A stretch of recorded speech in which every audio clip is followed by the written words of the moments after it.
जय श्री राधे कृष्ण मित्रों, इस दिव्य यात्रा में आपका स्वागत है। हे कृष्ण, जो भी भक्त आज इस वाणी को सुन रहे हैं, उनके जीवन में आपकी कृपा बनी रहे और हर कठिनाई दूर हो। तो दोस्तों, आइए बिना किसी देरी के भगवत गीता की इस दिव्य यात्रा को शुरू करते हैं। क्या आपने कभी सोचा है कि इस पूरे ब्रह्मांड को चलाने वाली शक्ति कौन है? हमारे जीवन में जो जो भी घटनाएं घटित होती हैं, उनका असली कारण क्या है और हम उस परम सत्य को कैसे पहचान सकते हैं जो न तो कभी जन्म लेता है न मरता है। आज हम आपको लेकर चलेंगे गीता के अध्याय 7 की उस अलौकिक यात्रा पर, जहां हम जानेंगे कि ईश्वर किस प्रकार से इस संसार को चलाते हैं, इंसान भगवान को क्यों नहीं पहचान पाता है तथा परमात्मा को कैसे प्राप्त किया जा सकता है। अध्याय 7, ज्ञान विज्ञान योग। दोस्तों, अब तक भगवान श्री कृष्ण ने बहुत सारी बातें बताई हैं। उन्होंने समझाया कि मुझ तक पहुंचने के दो रास्ते हैं, पहला ज्ञान योग और दूसरा निष्काम कर्म योग। श्री कृष्ण ने बताया कि कर्म और यज्ञ करने की सही विधि क्या है, परमात्मा का ध्यान कैसे करना चाहिए। अब हम इस अध्याय में जानेंगे कि ज्ञान विज्ञान योग क्या है, भगवान श्री कृष्ण ने इसे किस प्रकार समझाया है। जब जब इंसान जीवन की उलझनों में उलझता है, तब तब उसके मन में एक सवाल उठता है, आखिर सच्चा ज्ञान क्या है और वह ज्ञान मुझे किससे मिलेगा। श्रीमद् भगवद गीता का 7वां अध्याय इसी सवाल का उत्तर है। इस अध्याय को ज्ञान विज्ञान योग कहा गया है। यहां भगवान श्री कृष्ण अर्जुन को केवल जानकारी ही नहीं देते, बल्कि उस जानकारी के पीछे का अनुभव और सत्य भी समझाते हैं। भगवान श्री कृष्ण कहते हैं कि हे अर्जुन, अब तुम मेरा यह ज्ञान सुनो, जिसमें मैं तुम्हें वह विज्ञान भी बताऊंगा जिसे जान लेने के बाद इस संसार में और कुछ जानने योग्य नहीं बचेगा। यहां ज्ञान का मतलब है भगवान और उनकी शक्ति के बारे में सच्ची जानकारी, और विज्ञान का मतलब है उस ज्ञान का प्रत्यक्ष अनुभव, उसे जीना। उदाहरण के तौर पर, मान लो कोई इंसान आपको बताए कि शहद मीठा होता है, यह आपका ज्ञान है। लेकिन जब आप खुद शहद को चख लेते हो तो यह यह विज्ञान है। भगवान श्री कृष्ण इसी बात पर जोर देते हैं कि केवल सुनने या पढ़ने से काम नहीं चलेगा। जब तक आपको अनुभव नहीं होगा, तब तक इंसान अधूरा रहेगा। श्री कृष्ण भगवद गीता में कहते हैं कि हजारों में से कोई एक प्रयास करता है उस सच्चे ज्ञान को पाने का, और उन प्रयास करने वालों में भी कोई एक ही मुझे पूर्ण रूप से जान पाता है। सोचिए, इतने सारे लोग पूजा पाठ करते हैं, धर्म का पालन करते हैं, फिर भी भगवान को पूर्ण रूप से जानने वाले इतने कम क्यों हैं? कृष्ण इसका उत्तर आगे देते हैं। कृष्ण कहते हैं कि हे अर्जुन, यह पूरी सृष्टि मेरी ही ऊर्जा से चलती है। मेरी 8 प्रकार की शक्तियां हैं, पृथ्वी, जल, अग्नि, वायु, आकाश, मन, बुद्धि और अहंकार। ये सब मिलकर मेरा अपर प्रकृति रूप है। लेकिन इससे भी उच्च है मेरी पर प्रकृति, जिसमें जीवात्माएं आती हैं। वही जीवात्मा इस संसार को चलाती है। इसका अर्थ है कि जो कुछ हम देख रहे हैं, धरती आकाश से लेकर अपने विचारों और अहंकार तक, सब भगवान की शक्ति के रूप हैं। यह सब भगवान की ही लीला है और हम सब जीवात्माएं भी उसी शक्ति के अंश हैं। एक बार की बात है, एक मूर्तिकार पत्थर पर छेनी चला रहा था। किसी ने पूछा, तुम ये क्या कर रहे हो? मूर्तिकार बोला, मैं इस पत्थर के भीतर छुपे भगवान को बाहर ला रहा हूं। वास्तव में गीता भी हमें यही संदेश देती है, हम सबके भीतर परमात्मा का अंश है। लेकिन जब तक हम अपने अहंकार और अज्ञान की परतें हटाते नहीं, तब तक वह दिव्यता प्रकट नहीं होती। कृष्ण यही बता रहे हैं कि हम सब उनकी शक्ति के हिस्से हैं। फर्क सिर्फ इतना है कि कोई इसे बहुत जल्दी समझ लेता है और किसी को समझने में बहुत समय लग जाता है। भगवान कृष्ण आगे कहते हैं कि मैं ही इस संपूर्ण जगत का कारण हूं। मैं ही जल का स्वाद हूं, सूर्य और चंद्रमा की ज्योति हूं, वेदों का ओंकार हूं, आकाश में ध्वनि हूं और मनुष्य का पुरुषार्थ हूं। ये वाक्य सुनकर ऐसा लगता है कि मानो भगवान श्री कृष्ण हमें रोजमर्रा की चीजों से जोड़कर बता रहे हों कि भगवान कहीं दूर नहीं बल्कि हर जगह उपस्थित हैं। बस हम उन्हें पहचान नहीं पाते हैं। जब हम पानी पीते हैं उसमें ताजगी का जो स्वाद है वह भगवान है। जब हम सूरज की रोशनी देखते हैं वह भगवान है। जब हम मेहनत करके कुछ पाते हैं वह शक्ति भी भगवान से ही आती है। मतलब कि भगवान को पाने के लिए किसी विशेष जगह जाने की जरूरत नहीं, वे हर जगह प्रकट हैं। भगवान श्री कृष्ण ने गीता में मनुष्य के मुख्यतः 4 प्रकार बताए हैं। पहला, दुखी, जो तकलीफ आने पर भगवान को याद करता है। दूसरा, अर्थार्थी, जो धन, सुख या किसी लाभ के लिए भगवान को पुकारता है।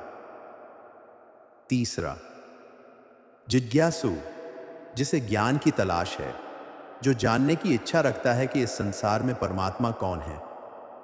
और अंतिम, ज्ञानी, जो भगवान को ही सब कुछ मानकर उनकी शरण में आता है। कृष्ण कहते हैं कि इन सब में सबसे श्रेष्ठ ज्ञानी भक्त है, क्योंकि वह भगवान को पाने के लिए कोई शर्त नहीं रखता बल्कि केवल प्रेम से समर्पित हो जाता है।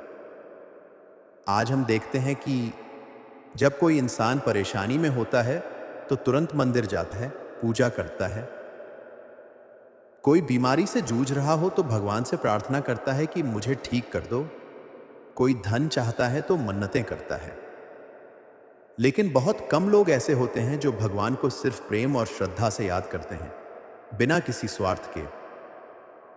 भगवान कहते हैं, ऐसा भक्त मुझे अत्यंत प्रिय होता है। एक गांव में एक संत रहते थे। लोग उनसे आशीर्वाद लेने आते, उनके प्रवचन सुनते, लेकिन वो अपने सभी भक्तों को एक ही बात बोलते थे कि तुम भगवान को मांगो मत, भगवान को मानो।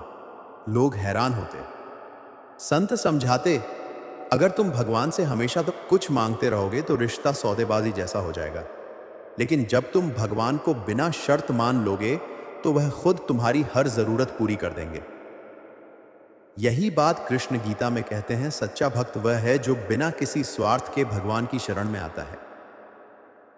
अज्ञान का पर्दा। कृष्ण आगे बताते हैं कि यह मेरी माया, भ्रम शक्ति इतनी प्रबल है कि लोग मुझे पहचान ही नहीं पाते। लोग संसार की चीजों में उलझे रहते हैं और सोचते हैं कि यही सब सत्य है। असल में यही कारण है कि बहुत कम लोग भगवान को पूर्ण रूप से जान पाते हैं, क्योंकि हमारी नजर बाहर की चीजों पर रहती है, धन, पद, अहंकार, संबंध। लेकिन भीतर झांकने का साहस बहुत कम लोग करते हैं। तो फिर भगवान को कैसे जाना जाए? कृष्ण खुद इसका उत्तर देते हैं, जो भक्त केवल मेरी शरण में आता है वही इस माया जाल को पार कर सकता है। इसका अर्थ है, जब इंसान सच्चे मन से भगवान को स्वीकार कर लेता है तो धीरे धीरे उसका भ्रम टूटने लगता है। जैसे सुबह होने पर अंधेरा अपने आप हट जाता है।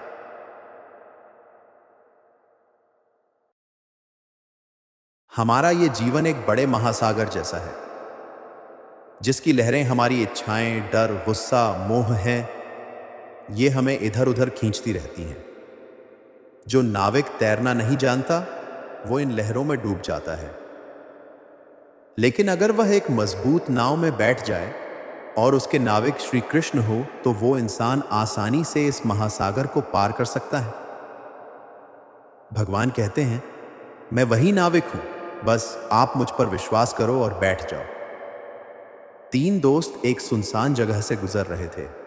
उन्हें रास्ते में चलते चलते एक पुराना नक्शा मिला, जिसमें किसी खजाने का स्थान चिन्हित था। पहला दोस्त बोला, यह नक्शा नकली होगा, मैं इस पर समय क्यों बर्बाद करूं? यह कहकर वह तुरंत चला गया। दूसरा बोला, हो सकता है सच हो, पर इस खजाने का रास्ता बहुत लंबा है, मुझे इतनी मेहनत करने का मन नहीं है। यह कहकर वह भी बीच में ही लौट आया। तीसरे ने सोचा, चाहे रास्ता कितना भी कठिन हो, कितना भी लंबा क्यों न हो, मैं कोशिश करता रहूंगा। उसने यात्रा शुरू की। धूप, बारिश, कांटे सब सहन किए। अंत में उसने खजाना पा लिया। भगवान श्री कृष्ण कहते हैं, आपका जीवन भी आज बिल्कुल ऐसा ही है। बहुत से लोग सत्य की खोज को शुरू ही नहीं करते।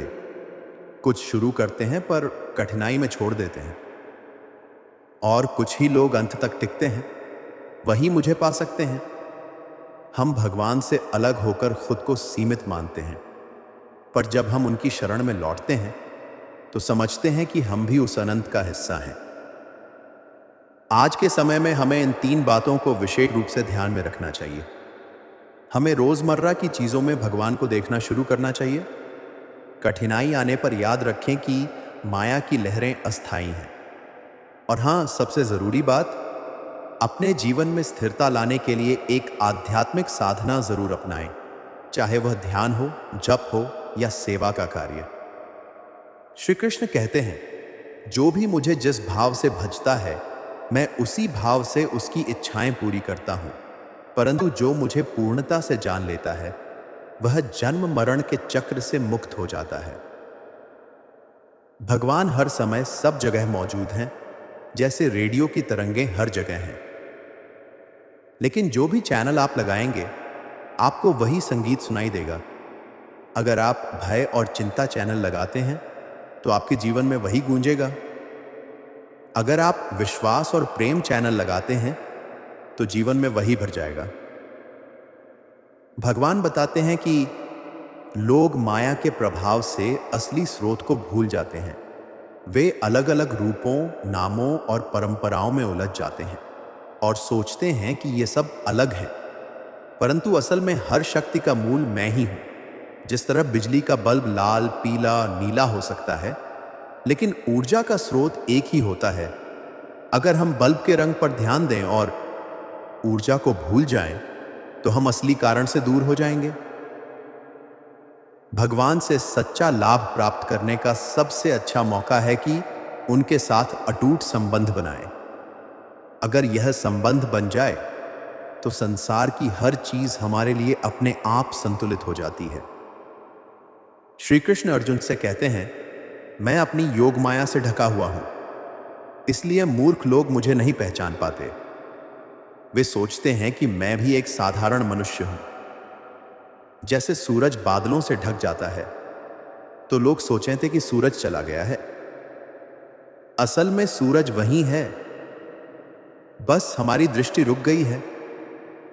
योग माया एक ऐसी दिव्य शक्ति है जो भगवान की वास्तविकता को ढक देती है, ताकि साधारण आंखें उसे न देख पाएं। भगवान को समझने और देखने के लिए 2 बातें जरूरी हैं। पहली, नम्रता, यह मानना कि हमारी दृष्टि सीमित है। और दूसरी, भक्ति, निस्वार्थ प्रेम और विश्वास। अगर ये 2 गुण आ जाएं, तो योग माया का पर्दा धीरे धीरे हटने लगता है। अगर आपके मन को भक्ति और नम्रता का आवरण मिल जाए, तो आपका मन स्थिर होकर सत्य को देख सकता है। भगवान के लिए समय, स्थान और परिस्थिति, ये तीनों सीमाएं नहीं हैं। वे उसी तरह सब जानते हैं, जैसे कोई पर्वत की चोटी से पूरे जंगल को एक साथ देख सकता है। हम केवल वर्तमान का एक छोटा सा टुकड़ा देखते हैं, मगर भगवान की दृष्टि असीम है। वे हमारे अतीत के कर्म, वर्तमान की प्रवृत्तियां और भविष्य के परिणाम सबको एक साथ देखते हैं। जब हम मान लेते हैं कि हर स्थिति में भगवान का ही हाथ है, तो भय कम हो जाता है। फिर चाहे सफलता हो या असफलता, हम दोनों को भगवान की इच्छा मानकर स्वीकार करते हैं। उनकी सर्वज्ञता पर भरोसा करना जीवन को हल्का बना देता है। यह ज्ञान केवल जानकारी नहीं है, बल्कि यह एक गहरी अनुभूति है जो व्यक्ति के सोचने, बोलने और जीने का तरीका बदल देती है। श्री कृष्ण कहते हैं, जो मुझे अंत तक भक्ति और विश्वास के साथ जान लेता है, वह जन्म मरण के चक्र से मुक्त हो जाता है। एक नदी का अंतिम लक्ष्य समुद्र में मिलना है। जब नदी समुद्र में मिल जाती है, तो उसकी अलग पहचान नहीं रहती, लेकिन उसका अस्तित्व समाप्त भी नहीं होता। वह अब अनंत का हिस्सा बन जाती है। इसी तरह आत्मा का अंतिम लक्ष्य भगवान में लीन होना है। जब आत्मा अपने स्रोत को पा लेती है, तो उसे इस भौतिक यात्रा को दोहराने की आवश्यकता नहीं रहती। अब हम बात करते हैं गीता के अध्याय 7 ज्ञान विज्ञान योग के कुछ ऐसे नियमों की जिनका पालन कर हम भी भगवान को देख सकते हैं। 1, अपनी प्रार्थनाओं में धीरे धीरे निस्वार्थ भाव बढ़ाएं। 2, रोज एक पल ऐसा रखें जब आप भगवान से कुछ न मांगे, सिर्फ उनका आभार व्यक्त करें। 3, जीवन की हर स्थिति को उनकी योजना का हिस्सा मानें। 4, किसी भी पूजा या साधना में अपने भाव को ऊंचा रखने की कोशिश करें। 5, यह याद रखें कि हर शक्ति का स्रोत एक ही है, चाहे नाम अलग हो। 6, सीमित फल की बजाय परम लक्ष्य को प्राथमिकता दें, वह है भगवान से स्थायी संबंध। 7, परिस्थितियों में भगवान की योजना खोजने की आदत डालें। 8, बाहरी रूप और चमत्कारों से आगे बढ़कर भगवान के स्वरूप पर मनन करें। 9, नियमित साधना से मन को स्थिर बनाएं ताकि योग माया का प्रभाव कम हो। 10, अपने डर की जड़ खोजें और उसे भगवान की इच्छा के भरोसे छोड़ दें। 11, यह स्वीकार करें कि हमारी दृष्टि सीमित है और यह कोई कमजोरी नहीं बल्कि सच्चाई है। 12, भगवान की सर्वज्ञता को रोज याद करें, कठिन समय में भी वे आपको आगे का रास्ता दिखा सकते हैं। 13, अपने जीवन का केंद्र ईश्वर को बनाएं, बाकी सब सहायक माने। 14, रोज कुछ समय गहन चिंतन और प्रार्थना के लिए निकालें। 15, कठिन परिस्थितियों में भी यह याद रखें कि आपका अंतिम लक्ष्य अनंत से जुड़ना है, न कि अस्थायी सुख सुविधाएं। अध्याय 7 ज्ञान विज्ञान योग का संदेश यही है, भगवान को जानो, उन्हें अनुभव करो और फिर बाकी सब अपने आप मिल जाएगा। दोस्तों, आशा करता हूं कि आपको इस वीडियो से बहुत कुछ जानने को मिला होगा। वीडियो को दिल से लाइक कीजिए, शेयर करके कमेंट में जय श्री राधे कृष्ण लिखना ना भूले और ऐसे ही ज्ञानवर्धक और प्रेरणादायक वीडियो के लिए आपके अपने चैनल गीता ज्ञान यात्रा को सब्सक्राइब करके घंटी जरूर बजा दें। भगवान श्री कृष्ण आपको हमेशा खुश रखे। जय श्री राधे कृष्णा।